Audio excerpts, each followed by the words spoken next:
Anyway, for our food for the soul and food for the spirit today, put God first. That's the first thing we do. For us to be successful in life, for us to succeed is put God first in our lives. Okay? And don't forget to kape-kape. You know? You know what is kape? Kausapin ng Panginoon every day. Kasi na kayo yung hair, ano ko kasi, hindi dumating, absent. Okay. Yung aking, anong tawag doon? Yung hair, ano mo, yung taga-ayos. Yung hair and Hindi makeup. dumating. Nawala. Anyway, for today, mga ka-music, sabi ho sa Psalm 121:8, for with God nothing shall be impossible. For with God nothing shall be impossible.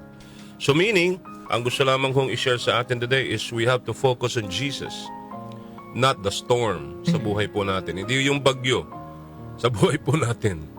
Diba? Kasi dumarating yan, minsan, boom, ganun, di mo na alam ang gagawin mo. So, di mo na alam kung ano nang gagawin mo. So, first things first, we have to focus on Jesus. And also, we have to focus on Jesus, not the anxiety, which is yan ang problema ngayon, lalo na pag tumatanda ang tao, especially yung mga listeners natin, marami dyan ang may anxiety, or they call it anxiety. Also, focus on Jesus, not the pain. Not the pain. Hindi ho yung sakit na nararamdaman ho natin. Also, focus on Jesus, not partner the struggle sa buhay mo. Dahil hindi mo kakayanin mag-isa yan. Kailangan ng ano yan, partner, ng kumbaga gabay sa Panginoon.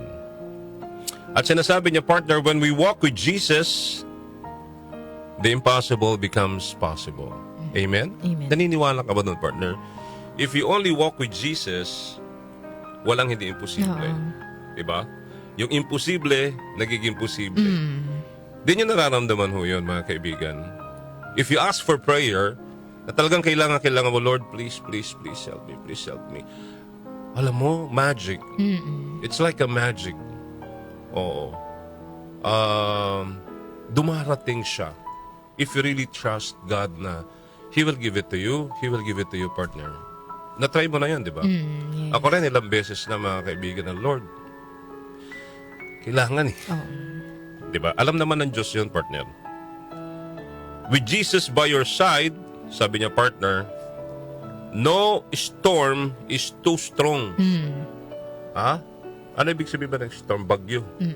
Unos. Unos. Wala hong unos na mas malakas pa sa kanya. And no struggle too great. Meaning too great na mas matindi pa pagkasama natin si Jesus. Kaya sabi ho sa atin today, trust Him at kasama ho natin siya. Okay? So yun na. Focus on Jesus. Focus on Jesus. And pray. Ano ibig sabihin ng pray? Letter P, prayer is our right decision to do. Letter A, and the best way. And Y, you can talk to God.